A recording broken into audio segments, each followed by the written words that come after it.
Assalamualaikum warahmatullahi wabarakatuh. Alhamdulillah, alhamdulillahilladzi hadana li hadza wa ma kunna linahtadiya laula an hadanallah. Asyhadu an la ilaha illallah wahdahu la syarikalah wa asyhadu anna Muhammadan abduhu wa rasuluh. Allahumma shalli wa sallim ala sayyidina Muhammad wa ala alihi washabihi ajmain amma ba'du. Yang berbahagia mahasantri pesantren Ma'had Diniyah Fakultas Ekonomi dan Bisnis Islam IAIN Surakarta. Alhamdulillah pada kesempatan kali ini kita bertemu kembali dalam kegiatan pesantren virtual, dan hari ini saya akan menyampaikan materi tentang hadis. Ya. Materi yang akan kita sampaikan nanti ada 5. Yang pertama adalah dasar-dasar ilmu hadis. Kenapa ini perlu saya sampaikan? Bahwa ini sebagai pengantar kita bahwa hadis itu tidak hanya sekedar hadis, tetapi ada ilmu yang berada di baliknya. Sehingga kita harus mengetahui agar ketika kita membaca hadis, kita tahu hadis ini seperti apa, hadis itu sanadnya bagaimana, hadis itu matanya bagaimana, dan sebagainya. Kemudian selanjutnya kita nanti juga akan bicara tentang macam-macam hadis. Ada hadis qauliyah, ada hadis fi'liyah, ada hadis sifat, dan lain sebagainya. Sehingga ini akan menambah pengetahuan kita bahwa hadis itu tidak hanya berisi tentang hukum. Hadis itu tidak hanya berisi tentang aturan, tetapi juga semua aspek kehidupan kita itu terangkum dalam hadis. Kemudian nanti selanjutnya, ini kita sudah masuk materi hadis intinya. Karena kita adalah Fakultas Ekonomi dan Bisnis Islam, maka hadis-hadis yang akan saya sampaikan terkait dengan perkuliahan kita tentang ekonomi. Yang pertama ada hadis tentang etika seorang muslim, bagaimana kita sebagai seorang muslim yang kebetulan belajar di Fakultas Ekonomi dan Bisnis Islam itu harus bersikap dalam kehidupan kita sehari-hari. Kemudian selanjutnya hadis tentang etika bermuamalah, bagaimana kita melakukan transaksi, bagaimana kita berhadapan dengan konsumen dan lain sebagainya, maka insya Allah itu akan kita sampaikan. Kemudian yang kelima adalah hadis tentang etos kerja, jadi agar kita semangat menjalani kehidupan, apalagi di tengah kondisi saat ini, maka semoga dengan hadis-hadis yang saya sampaikan akan menambah semangat dan juga menjadi ladang ilmu bagi kita semuanya. Amin amin ya rabbal alamin. Oke. Baik, kita akan masuki materi yang pertama tentang pengetahuan atau pengantar dasar-dasar ilmu hadis.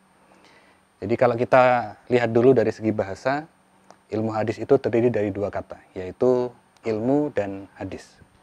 Ilmu artinya pengetahuan, kemudian hadis artinya segala sesuatu yang disandarkan kepada Nabi Muhammad SAW. Nah, hadis adalah sumber hukum yang kedua setelah Al-Quran. Dan Al-Quran dan hadis menjadi dasar hukum bagi kita semua Islam dalam menjalankan aktivitas kita, baik dalam urusan ibadah, urusan muamalah, semua aspek kehidupan. Sejak bangun tidur sampai tidur lagi, semuanya ada tuntutannya dalam Al-Quran dan hadis. Nah, kalau kita bicara ilmu hadis, maka ilmu hadis itu bukan bicara tentang hadis, tetapi ilmu hadis bicara tentang bagaimana hadis tersebut diriwayatkan.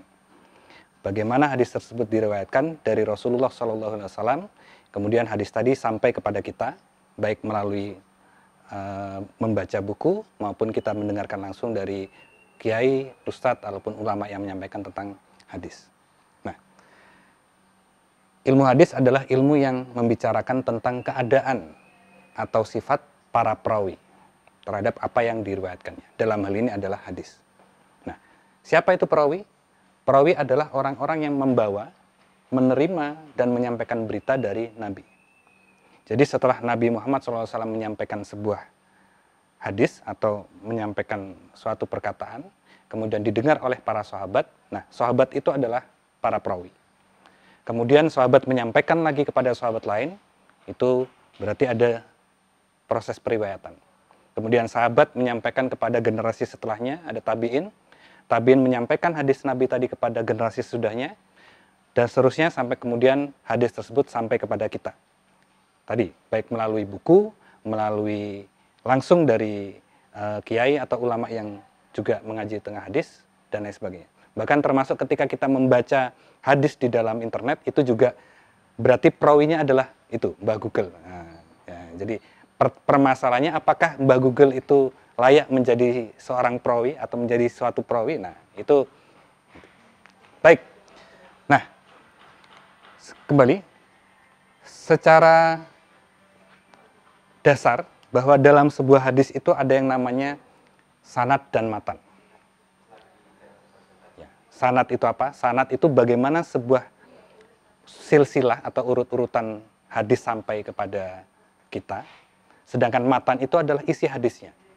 Ya, nah, yang saya sampaikan di sini adalah bahwa kenapa kok sanad itu penting juga untuk kita pelajari, bukan hanya hadisnya saja atau bukan hanya hadis matannya hadisnya saja. Nah, ini Ibnu Mubarak pernah berkata, al-isnadu minad dini walal isnad laqala man syaa masya. Jadi isnad atau sanad itu bagian dari agama. Kalau tidak ada sanad, maka sungguh akan sembarang orang akan berkata apa saja. Ya. Jadi inilah pentingnya sanad, tidak hanya dalam hadis, dalam apapun, termasuk dalam bagaimana kita menerima sebuah informasi.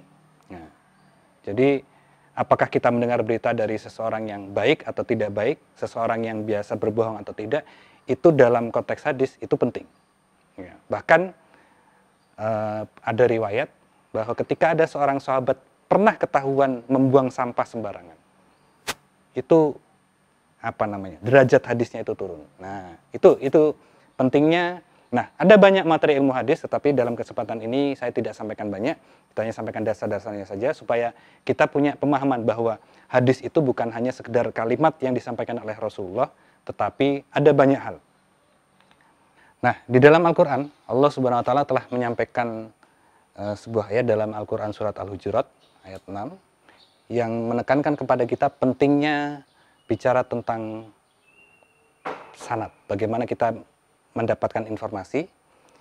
Dijelaskan, a'udzubillahi minasyaitonirrajim, bismillahirrahmanirrahim. Ya ayyuhalladzina amanu in ja'akum fasiqun binaba'in fatabayyanu antusibu qauman bijahalati fatusbihu ala ma fa'altum nadimin. Ya. Jadi intinya di sini adalah bicara ketika kita mendapatkan berita, maka kita harus fatabayyanu, kita harus meneliti, kita harus memeriksa, kita harus tabayun kalau bahasanya anak gaul sekarang. Apakah berita tadi benar atau tidak? Apakah berita tadi itu salah atau tidak? Nah, termasuk juga dalam konteks hadis, maka harus jelas apakah hadis itu betul-betul dari Rasulullah ataukah bukan. Karena terutama setelah Rasulullah wafat, itu banyak sekali beredar hadis-hadis yang ternyata itu hadis palsu. Nanti kita akan lihat.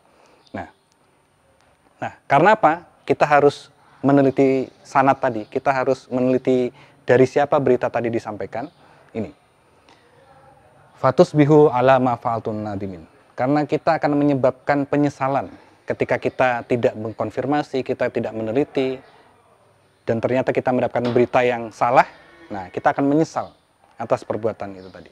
Oke, baik, kita lanjutkan. Nah, sebelum kita masuk ke pengantar hadis, ada yang perlu saya sampaikan dulu bahwa di dalam hadis itu, dalam sebuah hadis, itu isinya tidak hanya inti, tetapi ada sanad dan matan. Sanad itu adalah silsilatur ruwah. Apa? Silsilah atau urut-urutan perawi yang mendengar dan kemudian menyampaikan hadis kepada orang lain, disebarkan lagi kepada orang lain, dan seterusnya dan seterusnya. Nah, jadi kalau kita menerima berita, maka dari siapa berita itu kita dapatkan? Maka contohnya begini misalnya.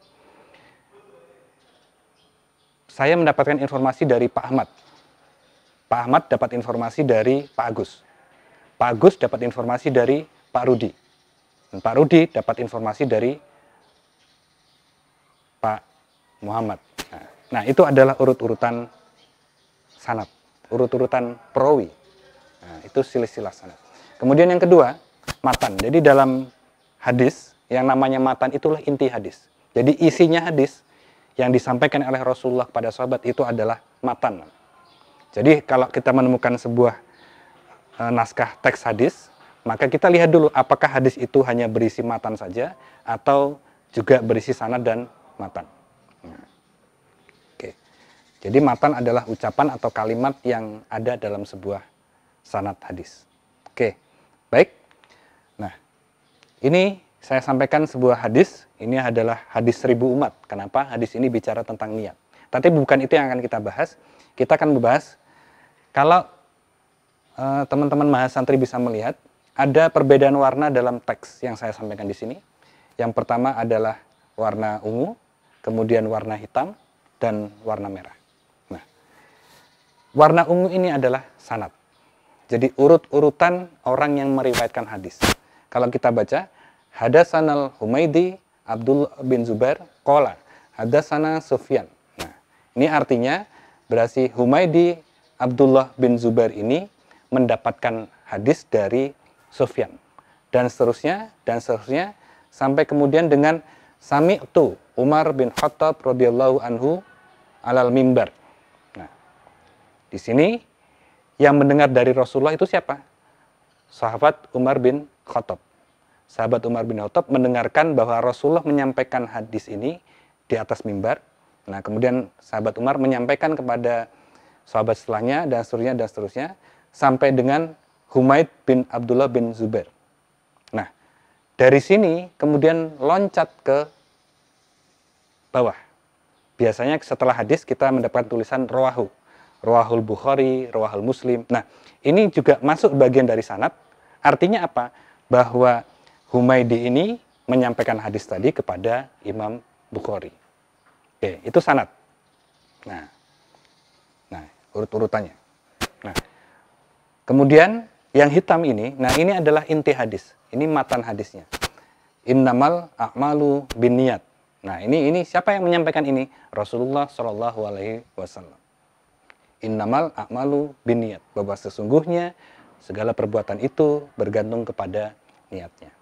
Oke, baik. Ini tentang pengantar kita tentang ilmu hadis, bahwa hadis itu bukan hanya semata kalimat yang disampaikan oleh Rasulullah, tetapi ada juga sanad, ada juga kumpulan orang-orang yang meriwayatkan dan lain sebagainya.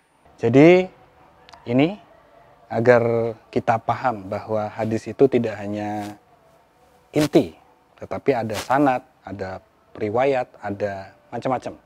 Nah, semoga dengan dasar-dasar ini akan lebih memahamkan kepada kita bahwa bagaimana itu hadis, dan kemudian nanti pada materi selanjutnya kita akan masuk kepada apa itu hadis dan macam-macamnya, dan akan semakin menambah pemahaman kita dan akan lebih bijak dalam kita mengkaji tentang hadis-hadis dari akan menjadi lebih bijak kepada kita untuk mengkaji hadis-hadis dari Rasulullah SAW yang akan menjadi dasar-dasar kehidupan kita di masa mendatang. Baik, demikian materi pertama yang bisa saya sampaikan. Ada kurangnya mohon maaf. Hadanallahu wa iyyakum ajma'in. Wallahul muwaffiq ila aqwamit thoriq. Wassalamualaikum warahmatullahi wabarakatuh.